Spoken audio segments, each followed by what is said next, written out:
संतांपैकी ब्रह्मचैतन्य गोंदवलेकर महाराज ज्यांनी नाम जगाला दिलं, साधना दिली.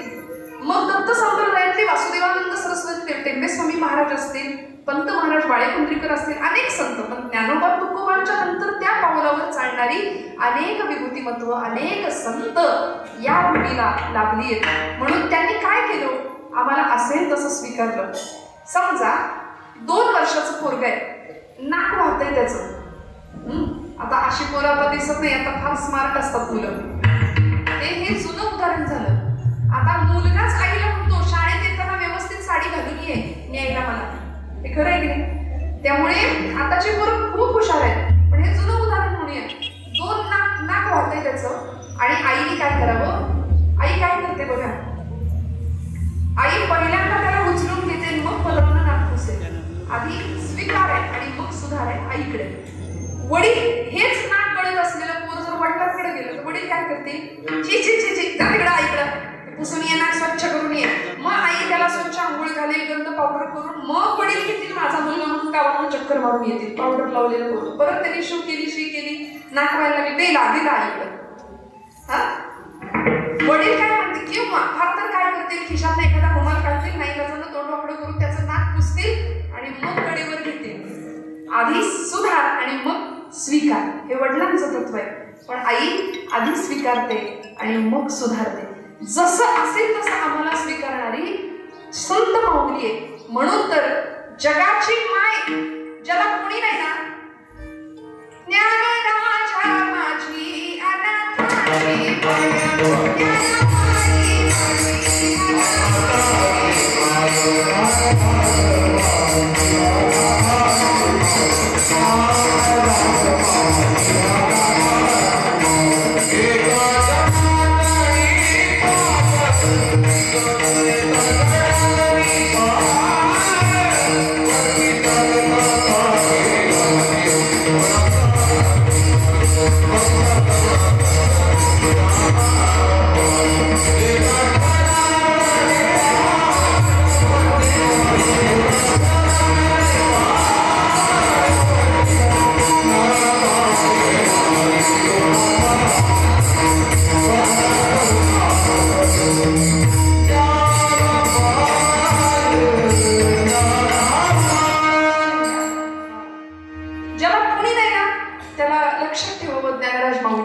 बाप नाही, पिता नाही, माता नाही, त्याला संत माऊली आहेत. संतांनी समाजाला खूप जवळ केलं, खूप सांभाळलं.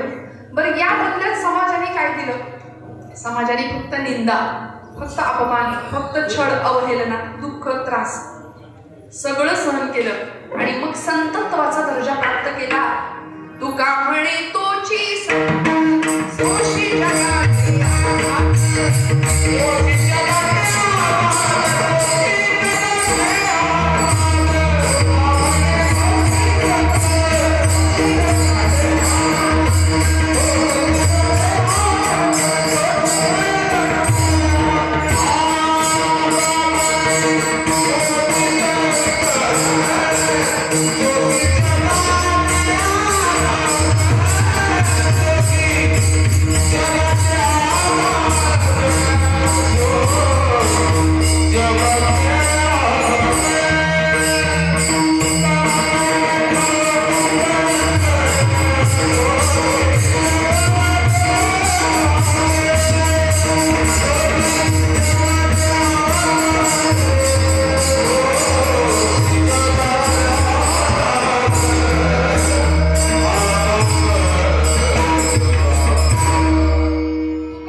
सहन केले आणि संतत्वाचा दर्जा प्राप्त केला. आणि मग सगळं समाजाचं फक्त कल्याण, सकलांच्या पाया माझा दंडवत. आपुराले चित्त शुद्ध करा, दंडवत घालून जगाच्या शाश्वत कल्याणाची कामना संतांनी केली. काय करून? दंडवत.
कशाकरता अवतार घेतला, का आले, तर तुमचं माझं हित व्हावं आणि ते हितच व्हावं या कल्पनेने.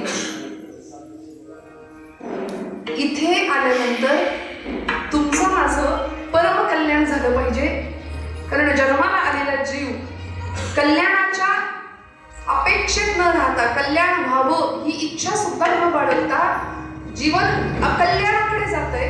आणि मग पुनरपि जननं पुनरपि मरणं पुनरपि जननी जठरे शयनं, पुन्हा पुन्हा पुन्हा पुन्हा पुन्हा पुन्हा त्या संसार चक्रामध्ये आम्ही सापडतोय.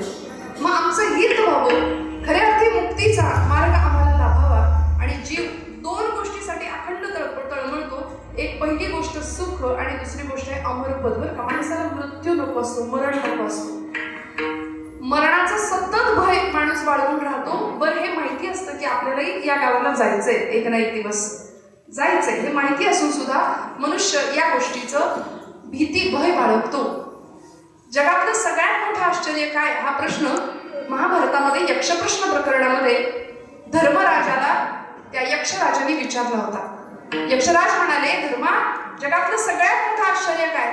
धर्मराजाने उत्तर दिलं होतं, अहन्यानि भूतानि गच्छन्ति यम मंदिरं तेषां स्थिरत्वमिच्छन्ति किमाश्चर्यं तत्परम्. धर्मराजाने उत्तर दिलं, सांगतो म्हणाला, ज्यावेळी आपल्या आजूबाजूच्या आपल्या आप्तेष्टांपैकी नातेवाईकांपैकी एखादा निघून जातो, इहलोकीची यात्रा संपवतो, त्याला पोहोचवायला बाकीची सगळी नातेवाईक परिवार लोक संग्रह कुठे जातात? आपण जागे आहेत ना सगळेच? कीर्तनाला जागा राहिलं पाहिजे बरं का, कारण सध्या मन, मनगट आणि मेंदू या सगळ्याला जागा ठेवण्याचं काम संतांनी आम्हाला केलंय. आणि आमची मरगळ फार आहे, म्हणजे शरीराची आहेच पण मनाची, मन सुद्धा मरगळलेल्या अवस्थेमध्ये. जागृतीचा श्वास प्रत्येकाचा असावा बरं का, जागृतीचा श्वास.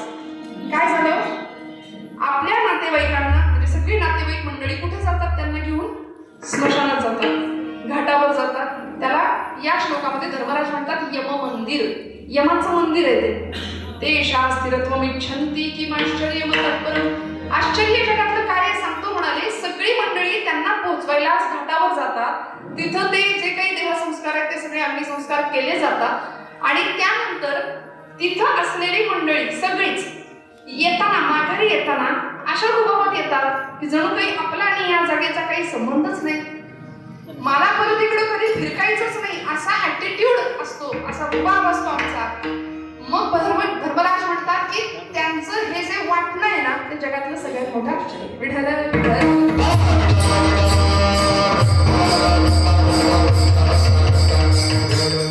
मला सांगा, आपल्यापैकी सगळ्यांना जायचंय, बरोबर आहे?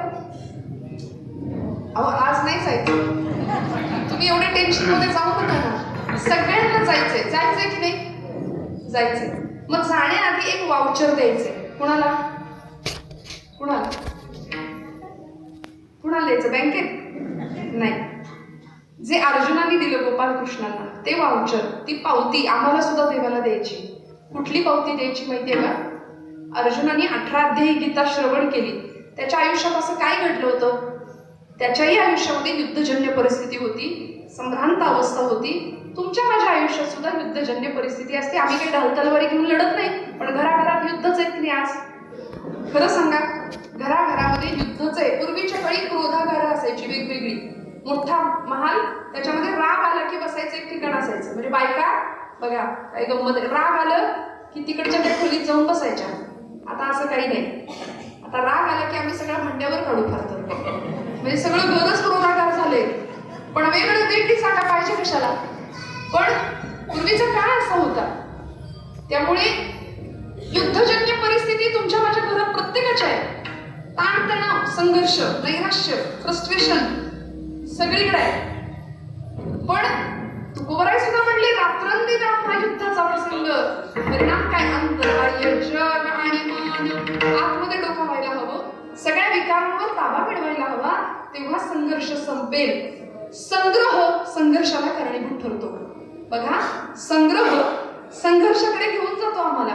हे पाहिजे, ते पाहिजे, ही वखव, ती वखव. समाधानच नाही चित्ताची, शांतच नाही चित्त. त्याचं कारण तो संग्रह संघर्षामध्ये परावर्तित होतो आणि मग आयुष्यामध्ये संघर्ष निर्माण होतो. आज तुमच्या माझ्या आयुष्यामध्ये असंख्य प्रकारचे संघर्ष आहेत. वैचारिक संघर्ष आहे, मतभिन्नता आहे. कुणी कुणाचं नीट ऐकून घ्यायला तयार नाही. तिथं का बघा, तुम्हाला काही कळत नाही, गप्प बसा. ऐकायला लागतं तुम्हाला घरात या वर्गाकडून ऐकायला लागतं. बाहेर मोठे कलेक्टर का असेना, पण तुम्हाला काही कळत नाही, जरा गप्प बसा. आणि मग मी आहे म्हणून सगळं चाललंय, ऐकावं लागतं. कुणीच कुणाचं आमचं भाग्य आहे, 2 तास आमचं ऐकतात. हा आमचं नाही, या गादीचं भाग्य आहे.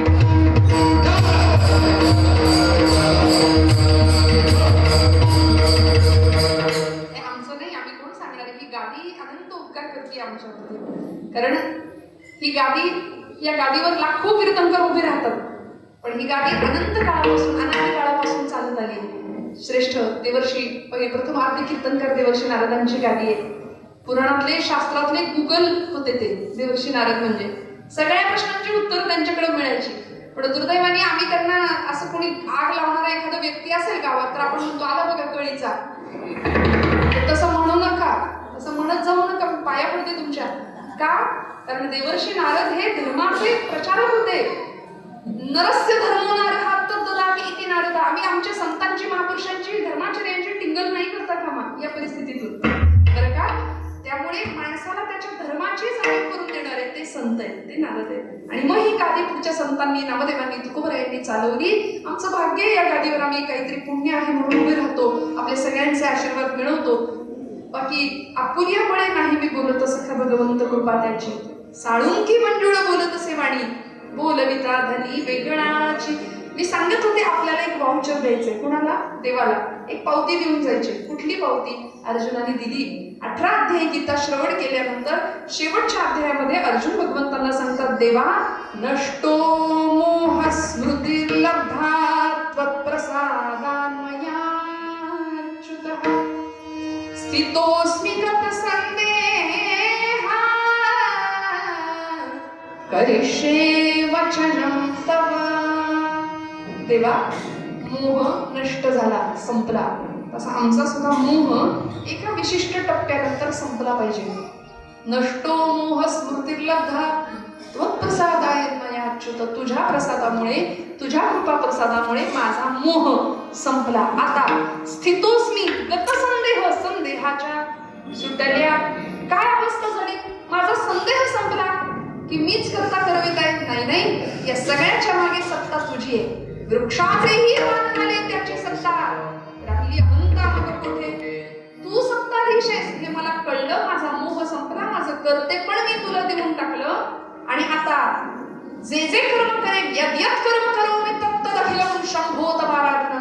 मी जे कर्म करीन ती सगळं तुझी पूजा आहे, असं मनामध्ये आलं. म्हणून कर्मयोग आम्हाला गीता शिकवते. म्हणजे भारतीय परंपरा आम्हाला कर्माला प्राधान्य देते. तुम्ही तासनतास देवळात जाऊन बसा, तासनतास भजन करा आणि कर्म करू नका, याला काही अर्थ नाही. करा त्या कर्मामध्ये जर भगवंताला पाहिलं ना तर ती उत्तम पूजा ठरते.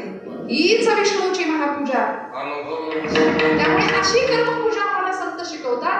अर्जुनाला भगवंतांनी हेच सांगितलं. त्यावेळी अर्जुन म्हणतात की नष्टो मोह स्मृतिर्लब्धा त्वत्प्रसादान्मया अच्युत स्थितोस्मि गतसंदेह. माझा संशय मिटला आणि आता देवा करिष्ये वचनं तव. विठ्ठल विठ्ठल.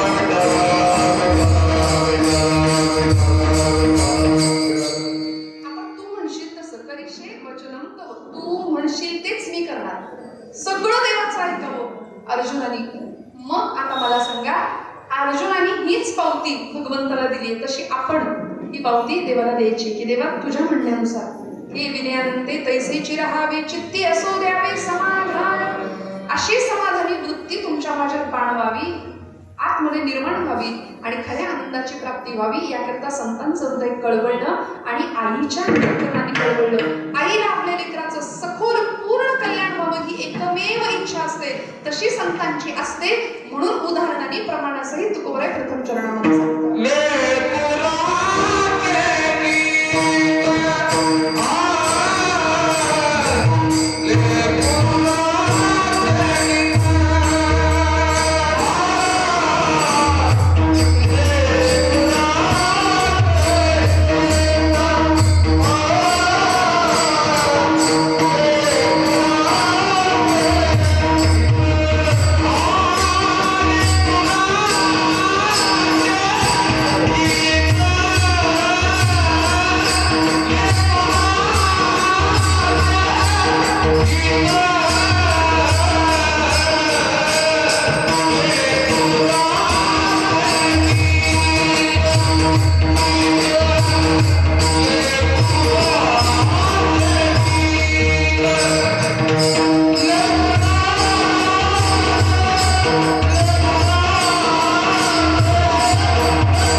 पखवाज वादन असू दे, हे गायन असू दे, अनेक वर्षांची तपश्चर्या असते हो.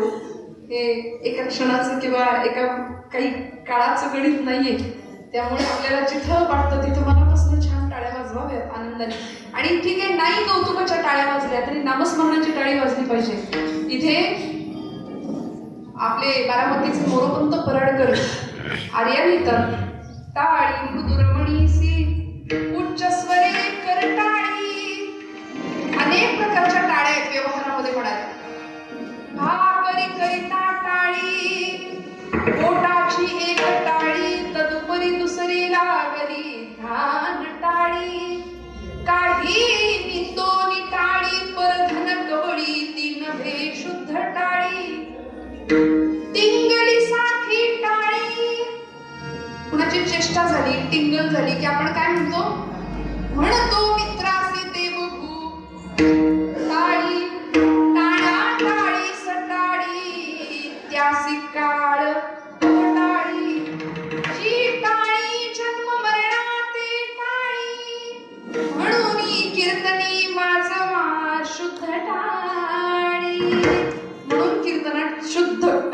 वाजली पाहिजे, कारण ही टाळी जीवन आणि मरण टाळण्याचं काम करते. आपली जी येरझार आहे की नाही, येरझार, कुठली येरझार? येणं आणि जाणं हे नुसतंच चाललंय 84 लक्ष योनी मात्रांमध्ये नुसती येरझार चालली आहे. ही संपते, कायमची संपते.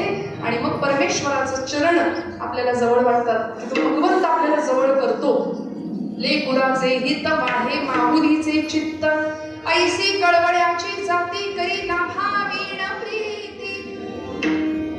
आईला लेकराचं फक्त आणि फक्त हितच अपेक्षित असतं, फक्त हित अपेक्षित असतं. म्हणून संत आणि आई यांना एका रेषेत बसवलं, तुलना नाही केली, समान दर्जा दिला. बरोबर आहे. आणि आईची तुलना संतांची किंवा संतांची तुलना आईशी नाही केली. आई आणि संत समान आहेत, समान आहेत. कारण संत पदाला जाण्याकरता अनेकांचं सगळं सहन केलं संतांनी आणि जगाचं कल्याण चिंतन केलं. तसं आई बनण्याकरता अनेक कष्ट सहन करते, अनेक कष्ट. एका मुलाने स्वामी विवेकानंदांना विचारलं, स्वामीजी तुम्ही आईची महती एवढी गाता, आई आई आई करता, आत्मा ईश्वराचा आत्मा जिच्यामध्ये आहे ती आई. आई तिन्ही जगाचा, आई विना भिगावली. कवी यशवंतांची कविता आपण सगळ्यांनी शाळेत असताना पाठ केली, म्हटलीये, आई म्हणून कोणी आई हाक मारी, ती हाक येई कानी मज होय शोधकारी.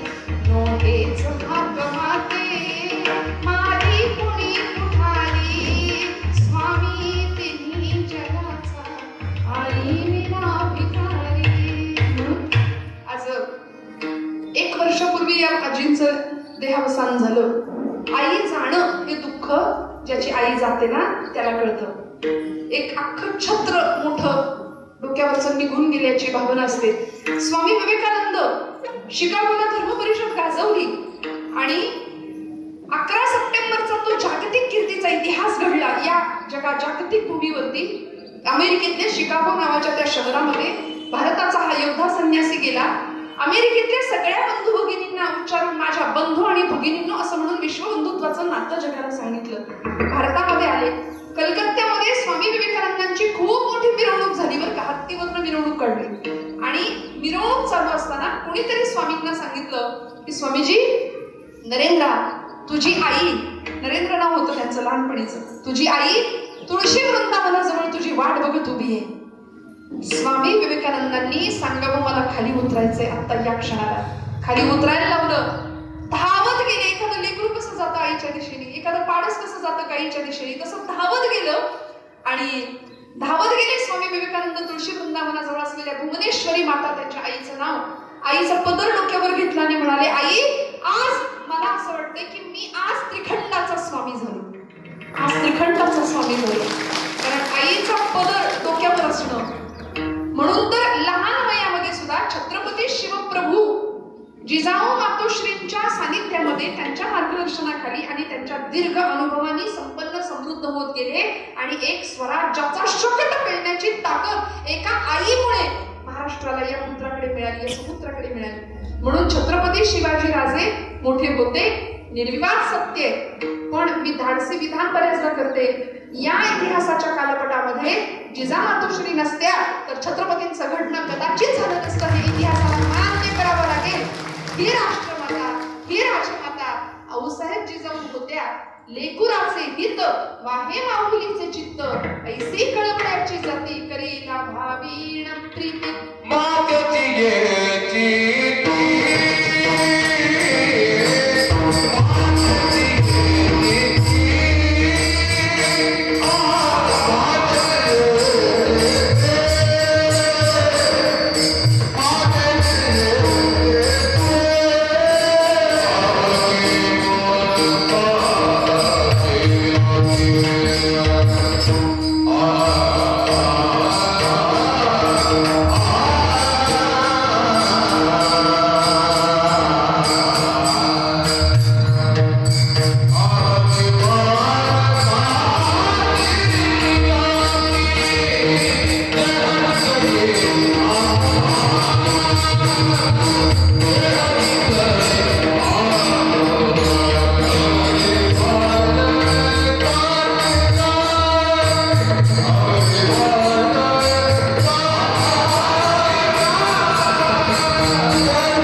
मातेची या चित्ती अवघी बाळकाची व्याप्ती देह विसरे आपुला जवळी घेताशी आईच्या चित्तामध्ये फक्त आणि फक्त आपल्या लेकराचं कल्याण एवढीच इच्छा असते. मग ते लेकरू लहानाचं मोठं होतं, त्याला पंख फुटतात आणि ते आईलाच लाथ घालायला सुद्धा तयार होतं हे तिला माहिती असतं, तरी सुद्धा ती लेकराचंच कल्याण चिंतन करते. हा आईचा जसा स्वभाव आहे ना तसा संतांचा स्वभाव आहे की समाजाने आपली कितीही निंदा केली तरी सुद्धा समाजाचं परम कल्याण व्हावं या एका तळमळीने संतांचं कार्य अविरतपणे चालू आहे.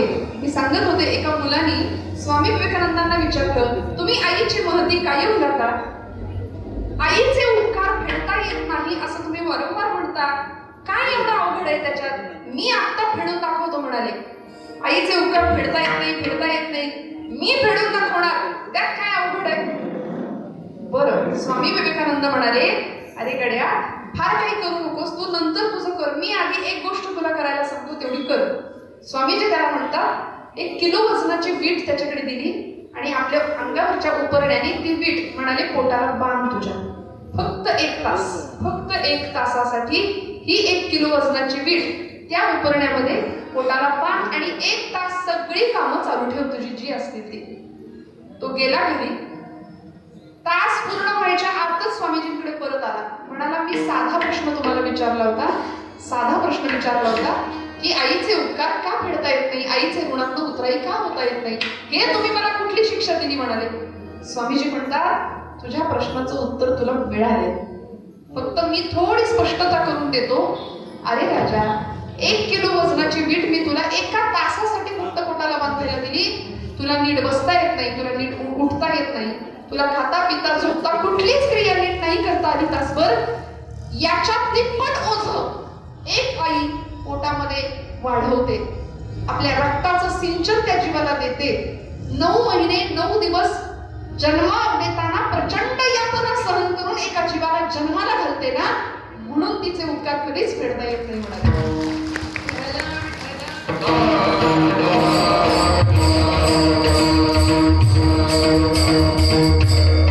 मग ही मातृशक्ती किंवा हे मातृत्व का टिकलं बरं संतांनी? अनेक प्रकारे अभंग लिहित असताना आईचा दर्जा माझ्या माऊलीने सुद्धा ज्ञानेश्वरीमध्ये आईचे खूप दृष्टांत दिले हो. भगवंत भक्ताला कसा सांभाळतो हे सांगताना माऊली म्हणतात, मगती ही जे जे करावे ते मजची पडले आघवे, जैसे अजात पक्षाचे जीवे पक्षिणी जिये. काय करते ती पक्षिणी? पिलाला नुकता जन्म दिलेला असतो, अजून चोच उघडायचे, डोळे उघडायचे, पण ती त्याची जी आई असते ना, लांब असा दाणा आणते आणि त्याच्या चोचीत घालत असते. किती भयंकर कष्ट आपण कधी बारकाईने पाहिलं नाही, पण कधीतरी बारकाईने निरीक्षण केलं ना, निसर्गाचा चमत्कार आपल्याला कळतो. प्रचंड सुंदर गद्याची तयारी खूप आधीपासून सुरू होते. कोण देतं त्यांना बुद्धिमत्ता, कोण देतं ती ताकद? हे सगळं करण्याची प्रेरणा देणारा तो जगत चालक सत्ताधीश भगवंत, अखिल कोट ब्रह्मांडाचा नायक असलेला परमात्मा देतो ना त्यांना ताकद, ती शक्ती. आणि ती आई एक एक दाणा त्या पिलाच्या तोंडात चोचीत भरत राहते. तिला माहिती असतं की हे कार्ट उद्या मोठं झाल्यावर, ते पक्षिणीचं सांगते बरं का, हे कार्ट उद्या मोठं झाल्यावर मला अजिबात विचारणार नाही, मला पेकाटात माझ्या 2 लाथा घालेल, उद्या मोठा झाल्यावर 4 पैसे कमवेल, मग याची बायको घरात येईल, ती काही मला विचारणार. अशी ती पक्षिणी ज्यावेळी त्या पिलाबद्दल बोलते, तिला माहिती असतं हे उडून जाईल, याला पंख फुटतील, स्वतःचा आकाशात विहार करेल, त्यावेळी माझी याची भेटही कदाचित होणार नाही, पण तरी सुद्धा ती त्याचं कर्तव्य करते. ती असं नाही म्हणत की माझी म्हातारपणजी तू काठी आहे. त्या पिलाला दाणा भरवताना ती असं नाही म्हणत, 7-12च्या उतारावर आता तुझं नाव लागणार आहे, ती असं नाही म्हणत. ती तिचं काम करते. आणि हे निसर्गातलं मातृत्व आमच्या बहिणाबाई माझ्या अत्यंत आवडीच्या कवयित्री खानदेशातल्या काय सांगतात, अरे खोप्यामध्ये खोपा सुगरणीचा चांगला, एका पिकासाठी तिनं झोका झाडाने रांगला. अरे खोप्यामध्ये खोपा सुगरणीचा चांगला, एका पिकासाठी तिनं झोका झाडाने रांगला. खोपा इनला इनला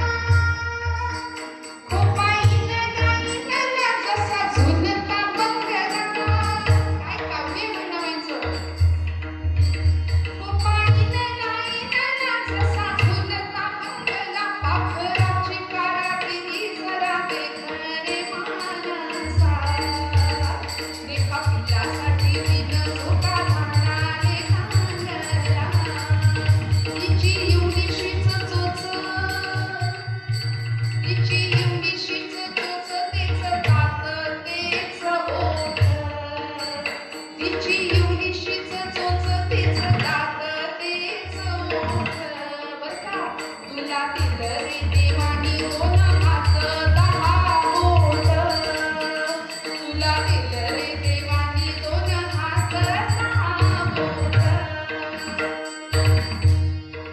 अरे गोप्या मंदी पोपा सुगरणीचा चांगला देखा पिलासाठी तिनं झोका झाडाले टाकला निसर्गातलं मातृत्व माऊली आम्हाला सांगतात की किती आणि मग मानव प्राण्याला संदेश देतात की अरे मानसा मानसा कधी होशील माणूस एवढीशी त्याची चोच आम्हाला अव्यंग देह दिला इतकं सुंदर जीवन दिलं उत्तम समाज उत्तम आईवडील उत्तम कुळ उत्तम गाव उत्तम देश उत्तम राष्ट्र आणि एवढं सगळं असून सुद्धा आम्ही आमच्या चार भिंतींच्या आतमध्येच आमचं विश्व मानतो माझा मुलगा माझं घरदार माझी बायको माझा संसार माझी गाडी माझी माडी आणि हे सगळं करताना शेजारच्यांचं वाटोळं का होईना तिकडे बांगलादेशला आग लागली ती आग का लागेना हिंदू समाजाचं नुकसान होतंय होईना का तिकडं धर्माचं वाटोळं होईना आम्हाला काय करायचंय पण खरं सांगू आम्ही 16 वर्षाच्या लेकराला माय म्हटलो ना त्या माऊलीने काय केलं अवघाची संसार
सगळा संसार सुखाचा व्हावा म्हणून प्रचंड यातना सहन करून लेकराचे हितवा हे माऊलीचे चित्त जशी आई आपल्या लेकराचं फक्त हित बघते तसं संतांनी तुमचं माझं फक्त हित पाहिलं पण बऱ्याचदा आम्ही ते लक्षात न घेता अहंता आणि ममता या दोन गोष्टींमुळे आम्ही इतके गुरफटले गेलो की आम्ही कुणाच्या घेण्यात नाही आम्ही कुणाच्या देण्यात नाही अशी वृत्ती निर्माण झाली आणि मग कुणाच विषयी आम्हाला काहीच कृती संवेदनशीलता नाही कृतज्ञता नाही परवा पुण्यामध्ये बरं का एका गाडीच्या मागे लिहिलेलं एक वाक्य वाचलं मोठी गाडी होती कुठली होती सांगत नाही सिग्नलला एक गाडी दिसली तिच्या मागे लिहिलं होतं भाऊंशी वाकडं स्मशानात लाकडं बाई बाई म्हटलं आता ही गाडी महाराज घेऊन वरती जाणार की काय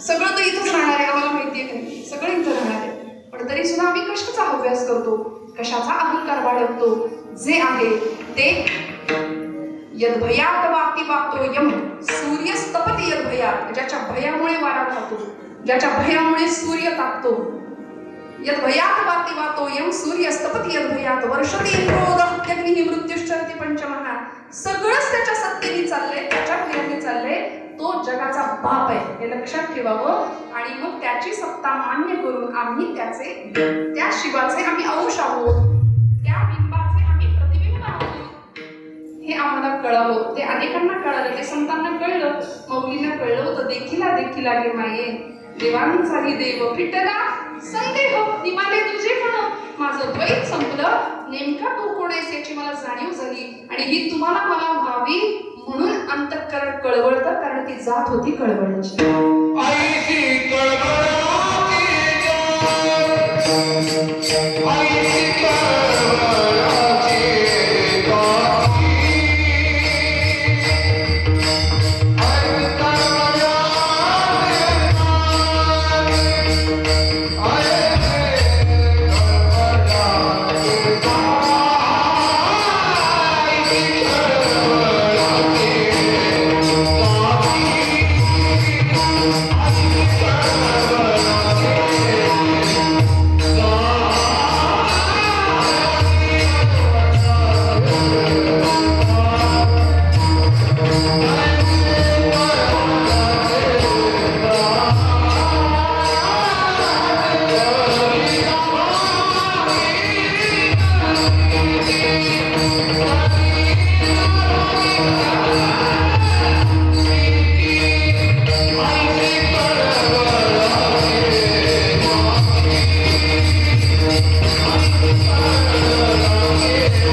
आईचं पुण्यस्मरण आहे.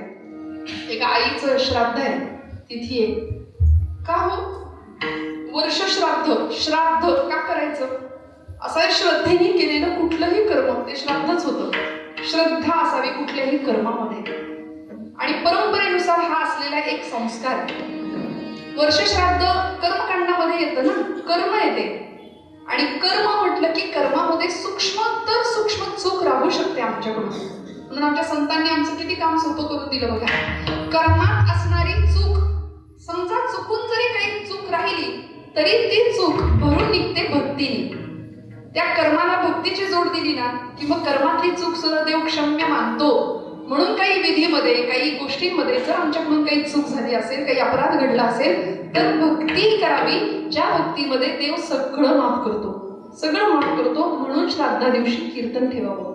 म्हणजे माझं कीर्तन ठेवावं असं मी म्हणणार नाही. आपण भजन करावं, कीर्तन करावं, नामस्मरण करावं. जे काही उत्तम नामसाधनेच्या दृष्टीने गोष्टी आहेत ना, त्या गोष्टी या निमित्ताने घडाव्या. कारण कर्मातली चूक भक्तीने भरून निघते. भगवंताला भक्ती प्रिय आहे.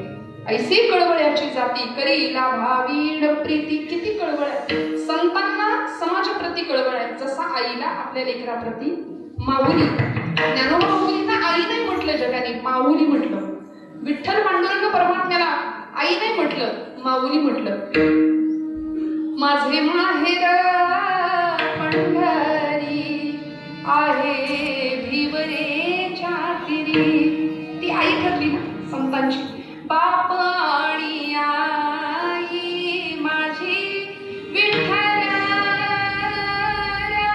कुमारी. माझे माहेर पंढरी. माहेर होतं ते संतांचं.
भावना कशा असतात त्या भावना तुकाराम व्यक्त करतात. जीवन वेगळी मासोळी तैसा तुका तळमळी.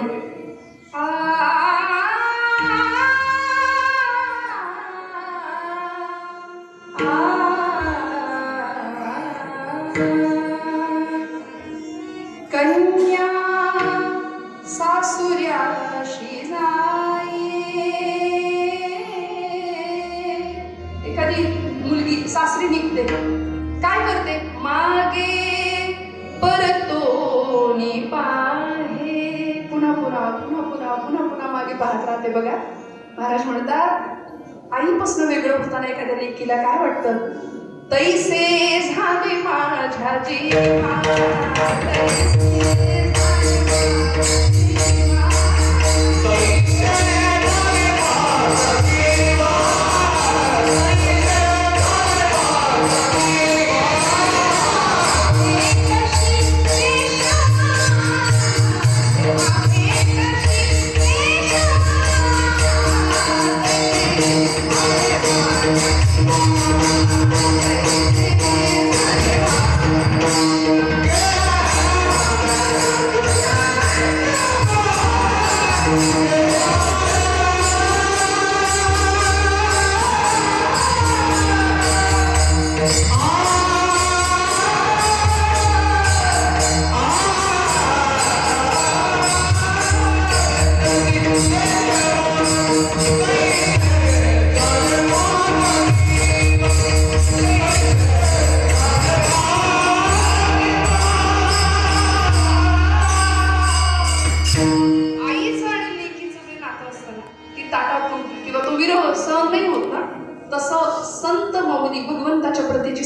ठेवतात आणि ते आम्हाला शिकवतात की आपलं प्रेम असं असलं पाहिजे. आपल्याला वाटतं ज्ञानेश्वरी कळत नाही. तरुण मंडळी असं म्हणतात की ज्ञानेश्वरी आम्हाला कळत नाही, रिटायरमेंट नंतर बघू, आताच काय करायचं, 60-70 ओलांडल्यावर इकडं वळू, आत्ताच कीर्तनाला कशाला उभं राहा. पण हे सगळं आमची अडचण अशी आहे की आम्ही आई म्हणून बघत नाही माऊलींच्या ज्ञानेश्वरीकडे. आम्ही लेकरू व्हायला तयार नाही. लेकरू आईच्या मांडीवर गेल्यानंतर आईची भाषा त्याला कळते. आमची अडचण आहे, आम्ही लेकरू होत नाही म्हणून आम्हाला ग्रंथ कळत नाही, म्हणून आम्हाला माऊलींची ज्ञानेश्वरी तुकोबांची गाथा कळत नाही. कितीतरी महापुरुषांना घडवणाऱ्या या जगातल्या माता, लोकोत्तर पुरुषांच्या माता श्रेष्ठ होत्या म्हणून ती मंडळी घडली. मी असं विधान करेन, बघा या देशामध्ये तीच माणसं मोठी झाली ज्यांनी आपल्या आईवर प्रेम केलं. मी माझ्या तरुण भावंडांना नेहमी सांगत असते की जगातली सगळ्यात सुंदर स्त्री कोण असं जर विचारलं ना तर छाती ठोकपणे सांगा माझी आई. कारण माझ्या आई इतकं सुंदर या जगात कोणीच असू शकत नाही. हे प्रत्येकाने लक्षात ठेवावं, काळजात कोरून घ्यावं. कारण आज आम्ही प्रोफाईल पिक्चरवर डीपी म्हणून, स्टेटस म्हणून नको त्यांचे फोटो ठेवू किंवा अजून काही गोष्टीच्या आहारी जाऊ. पण माझ्या तरुण भावंडांना मी नेहमी सांगते की कदाचित 2 पुस्तकं कमी शिकली असेल, कदाचित तिची भाषा खेडवळ असेल, कदाचित तिला 4 चौघामध्ये संकोच वाटत असेल उद्ध्वस्त करायला, पण भारतीय संस्कृतीने बाह्य सौंदर्यापेक्षा आत्मिक सौंदर्याला खूप महत्त्व दिले. जगातली सगळ्यात सुंदर स्त्री कोण असेल ना तर छाती ठोकून प्रत्येक माझ्या तरुण भावंडांनी सांगावं माझी आई. माझ्या आई इतकं सुंदर या जगात काही असू शकत नाही, जगात कोणी असू शकत नाही. त्यामुळे इतकं सुंदर म्हणजे भगवंतांनी आपला इमर्जन्सी ऍड्रेस दिलाय बरं का. कुठे देवाला विचारलं तुला जर इमर्जन्सी शोधायचं झालं तर तू कुठं सापडशील. भगवंत म्हणतात मी आईच्या चरणस्पर्शात आहे. 500 किलोमीटरवरच्या एखाद्या मित्राला गुड मॉर्निंगचा रिप्लाय कधी देऊ असं होतं आम्हाला. आम्ही इतके संकुचित झालो, आता सगळं मेसेजमध्ये बोलायला लागलो. ते गुच्छ सुद्धा एकच असतो बघा, ते श्रद्धांजलीला पण तोच, वाढदिवसाला पण तोच आणि अजून कशाला पण तोच. इतके संकुचित झालो आम्ही कोणाशी बोलायला तयार नाही. 500 किलोमीटरवरच्या पोराला आम्ही मेसेज करतो मित्राला एखाद्या, पण दिवसभर आपल्या आईचं तोंड सुद्धा बघत नाही. कितीतरी मंडळी आहेत अशी, कितीतरी मंडळी आहेत. जाऊया ना कधी, बसूया ना तिच्याजवळ, जाऊया कधीतरी तिचा सुरकुतलेला हात हातात घ्या. बघा तुम्हाला मी हात जोडून सांगते कसं वाटतं, एखाद्या दिवशी करून बघा. कारण त्याच आईने मांडीवर घेऊन काही वर्षांपूर्वी आपल्याला स्तनपान दिलंय. तिच्या रक्तावर, तिच्या दुधावर आपलं जर पोषण झालंय ना तर कधीतरी तिचा हात घ्यावा. आणि तो स्पर्श आपण विसरलोय गेल्या कित्येक वर्षात.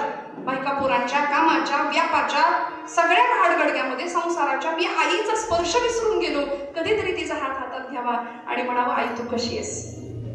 काही नाही लागत, काही लागत नाही. बस मुठभर मांस चढेल तिच्या अंगावरती.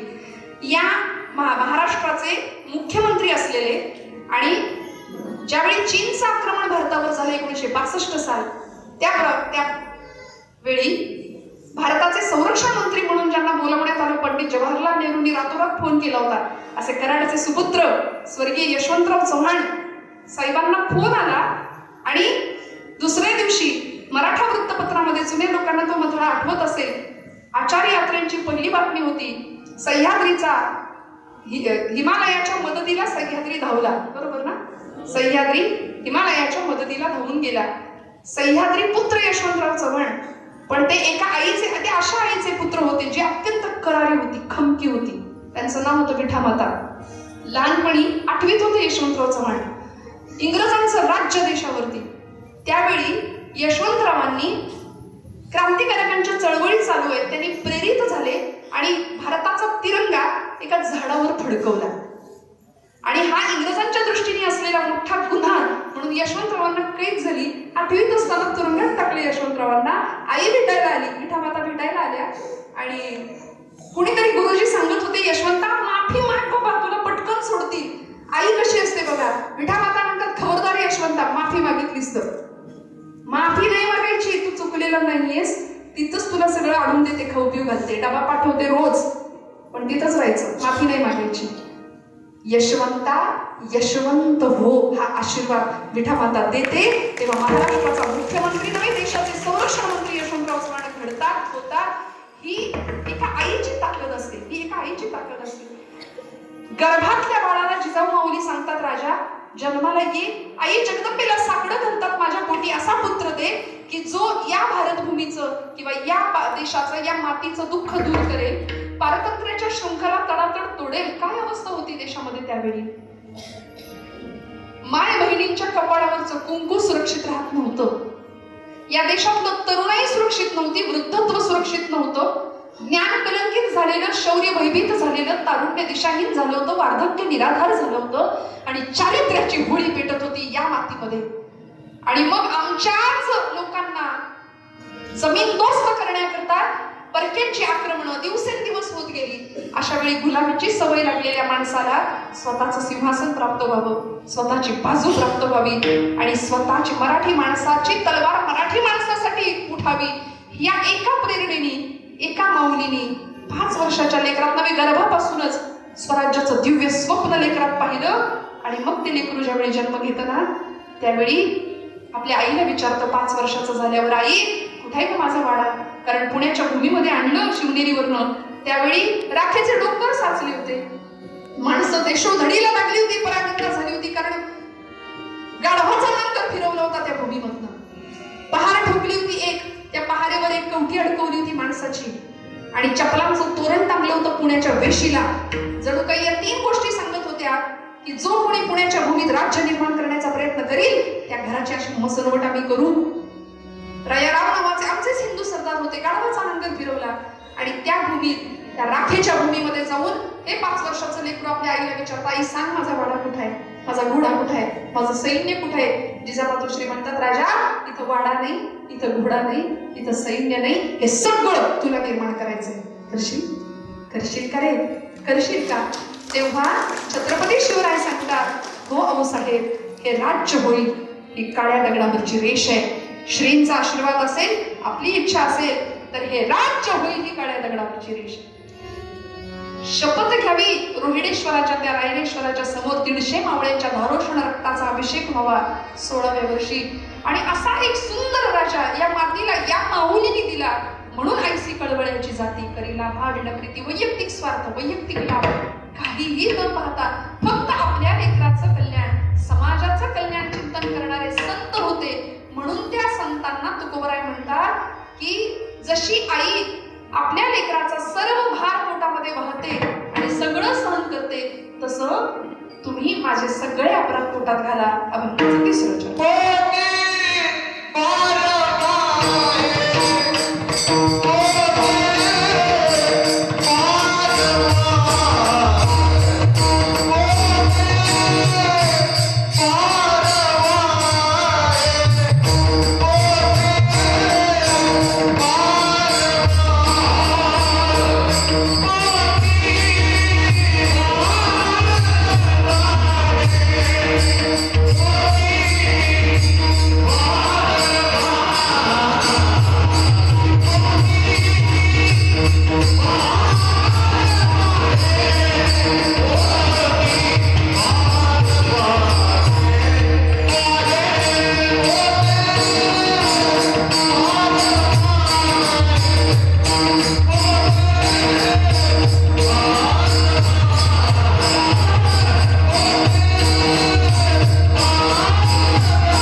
मी महाराष्ट्रात बऱ्याचदा असं सांगत राहते की कीर्तनकारावर प्रेम नका करू, या गादीवर प्रेम करा. कीर्तनकार लाखो आहेत, येतील जातील, पण ही गादी अनंत काळापासून चालत आली आहे. या गादीवरची निष्ठा आपली राहू द्या.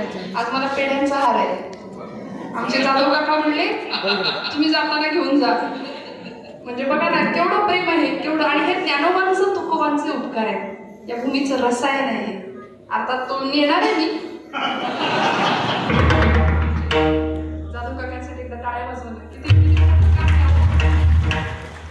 म्हणजे मी मगाशी सुद्धा म्हटले ना की ही जोरदारक मंडळी किंवा ही विणेकरी मंडळी, ही सगळी गायक मंडळी, वादक मंडळी जीव तोडून आपलं काम करतात, जीव लावून आपलं काम. भगवंताला आवडेल असे.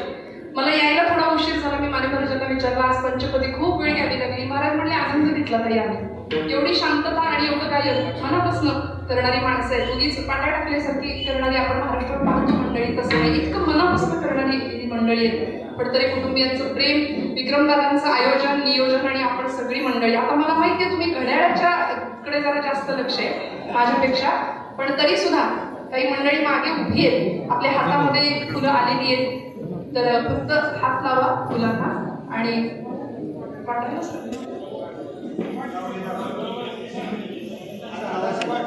वाटून हातात दिले का सगळ्यांच्या फुलं? बरं ठीक आहे, परत आता घ्या, कारण असं टाकू नका फुलं. फुलाचा अभंग महाराज म्हणतील, जय जयकार करून आपण फक्त फुलं टाकू नका.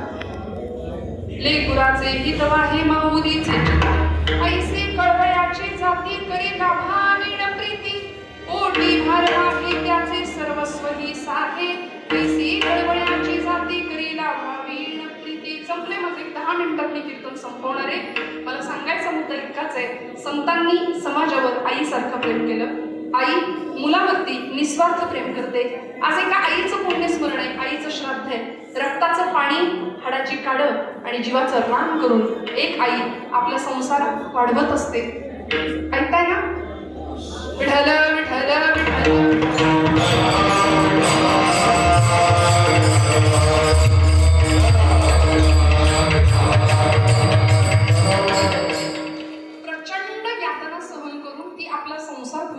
आपल्या भावी पिढ्यांना उज्ज्वल असं आयुष्य आणि भविष्य देत असते.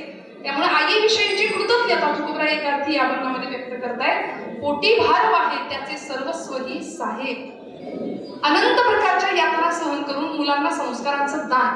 परवा मी एका कीर्तनामध्ये असं म्हटलं की आपल्या लेकरांना वाचायला द्या. चांगलं वाचन संस्कृती संपत आली आहे, उत्तम काहीतरी वाचलं पाहिजे. श्यामच्या आईसारखं पुस्तक आता दिसत सुद्धा नाही. इथं शिक्षक आहेत, आमच्या बिडवे कितीतरी मंडळी आहे, शिक्षक मंडळी आहेत. मला सांगा, मी म्हटलं आता श्यामची आई नाही, श्यामची मम्मी आहे घराघरात, त्याचं करायचं काय? श्यामच्या आईनी साने गुरुजींनी किती सुंदर सांगावं की आंघोळ करून आपलं लेकरू ज्यावेळी घरात येतं त्यावेळी श्याम आईला म्हणतो, आई माझ्या पायाला माती लागेल म्हणून तुझा पदर खाली पसर, मी पदरावर पाय देऊन घरात जाईन. आई उत्तर देते, ऐका अगदी 5 मिनिटं फक्त. आई उत्तर देते, श्याम बाळा, पायाला माती लागू नये, घाण लागू नये म्हणून जेवढं जपतोस ना तेवढी मनाला घाण लागू नये म्हणून जप. म्हणून मनाला घाण लागता कामा नये म्हणून जप. आज आम्ही, मला माफ करा थोडं स्पष्ट बोलते, आमच्या वयाची कितीही वय मर्यादा असू दे, पण आमचं डोकं हे जे आहे ना इथे प्रचंड घाण भरली आहे. बऱ्याचदा असं होतं, प्रचंड घाण भरते, याला कोणी अपवाद नाही. बऱ्याचदा असं होतं, विकारांनी ग्रस्त होतो आम्ही, आमचं अध्यात्म आम्हाला स्थिर करतं. इथे प्रचंड घाण भरली. धट्टाखट्टा असलेला माणूस, रोज जिमला जाणारा माणूस, निर्व्यसनी असलेली एखादी व्यक्ती, आरोग्य संपूर्ण असलेली एखादी व्यक्ती एका क्षणात का नव्हे ज्यांना पाहिलं आणि आज हार्ट अटॅकनी एकदम निघून जातात. याचं कारण काय आहे माहितीये? शरीरापेक्षा सुद्धा आमच्यावर प्रचंड मोठी सत्ता ज्याची आहे ते हे मन. मन नावाचं जे इंद्रिय आहे, मन आणि हा मेंदू, या डोक्यामध्ये आम्ही नको ती घाण इतकी भरतो. आई काय करते? घरातली घाण बाहेर टाक असं लेकराला जर सांगत असेल तर संत माऊली आम्हाला विचारांची समृद्धता, आचारांची समृद्धता प्रदान करतात. आणि या डोक्यामध्ये कशाला कुणाची अडवायची, कुणाची जिरवायची, तुला बघून घेईन आणि तुझं हे करीन तुझं ते, कशा डस्टबिन आहे का हे डस्टबिन नाहीये. इथं भगवंताचं नाम असावं, इथं भगवंताचं ध्यान असावं, भगवंताचं रूप असावं. देव, देश आणि धर्म या 3 गोष्टींसाठी आपलं जीवन वाहिलं जावं. असंच जीवन जर आमचं असेल ना तर एक दोहा सांगून मी पुढे जाणार आहे. काय म्हटलं, एका जंगलाला आग लागली बरं का, आग लागली आणि संत आम्हाला काय देतात, अशी शिदोरी सुंदर दिली, आई जशी लेकराला देते तशी. इथे बोलू नका, जरा 2 मिनिटं फक्त संपवणार आहे. जंगलाला खूप मोठी आग लागली, वणवा पेटला आणि प्रचंड जंगल आगीच्या भक्षस्थानी पडलं. सगळे पशुपक्षी निघून गेले. एक साधू होता, तो साधू त्या जंगलात पळत होता आणि एक पक्षी होता गरुड, तो झाडावर बसला होता शेंड्यावर जाऊन, तो उडत नव्हता. त्या साधूनी त्या पक्षाला विचारलं, बाबा रे, सगळं जंगल रिकामं झालं, सगळे पशुपक्षी निघून गेले, जळते जंगल, वणवा पेटलाय, तू का नाही जात आहे उडून, तुझ्या पंखांमध्ये बळ आहे, तू का नाही उडत? त्या पक्षाने काय उत्तर दिलं तेवढं ऐका की झालं माझं कीर्तन. तो पक्षी असं म्हणाला, फल खाए इस पेड़ के, गंदे किए हैं पात. मी या झाडावर जन्माला आलो. त्या पक्षाने उत्तर दिलं साधूला, जंगल लागलंय, सगळं वणवा पेटलाय, मी या झाडावर जन्माला आलो, इथली फळं खाल्ली, इथे लहानाचा मोठा झालो, इथंच घाण सुद्धा केली. फल खाए इस पेड़ के, गंदे किए हैं पात, अब यही मेरा फर्ज है, जल जाओ इसके साथ, जल जाओ इसके साथ. बस म्हणाले, मी या समाजामध्ये मोठा झालो, आई वडिलांच्या पोटी जन्माला आलो, पितृऋण, मातृऋण, देशऋण, समाज ऋण, गावाचं ऋण सगळं फेडता फेडता मला मोठं व्हायचंय. मी इथेच लहानाचा मोठा झालो, मी इथलं खाल्लं, इथेच घाण केली, आता बस माझं कर्तव्य आहे की मी या मातीचं देणं लागतो. जन्माला जिच्या उदरातून आलो ती माता आणि जिच्या उदरामध्ये जायचंय ती माती. एका वेलांटीचा फरक म्हणजे आमचं आयुष्य आहे. माता ते माती हा प्रवास आहे आमचा, तो सफल व्हावा. हे माझे गुरुजी फार सुंदर सांगतात की मी काहीतरी या समाजाचं देणं लागतो, हे त्या झाडावरच्या पक्षाला कळलं. सगळ्या पक्षांना बघा कळलं, तर मराठी भाषा आहे. हे झाडावरच्या पक्षाला कळलं, बाकी सगळ्या पक्षांना कधी कळणार? आता हे तुम्हाला कळलंय किंवा नाही कळलं ते माझं भाग्य, याच्यापेक्षा स्पष्ट मी बोलत नाही. झालेली सेवा भगवंत चरणावर समर्पित करते. महाराज भैरवी गातील. बोलत असताना काही विडाबाकडे गेला असेल तर मोठ्या अंतकरणाने क्षमा करा. तुकोबराय आम्हाला सांगतात की तुकोबराय सांगतायत की माझं ओझं तुमच्या सगळ्या संतांवरती आहे. तुका म्हणे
सेवा पांडुरंग परमात्म्याच्या चरणी समर्पित करते.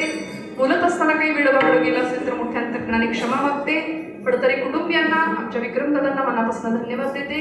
कैलासवासी सुलोचना आजींच्या पुण्यस्मृतीला वंदन, त्यांना उत्तम सद्गती भगवंतांनी प्राप्त करून द्यावी अशी प्रार्थना करते. सर्व साथीदार गायक वादक आमच्या सगळ्यांच्या मनापासून ऋणात राहते आणि सेवेला विराम देते. ज्ञानेश्वरा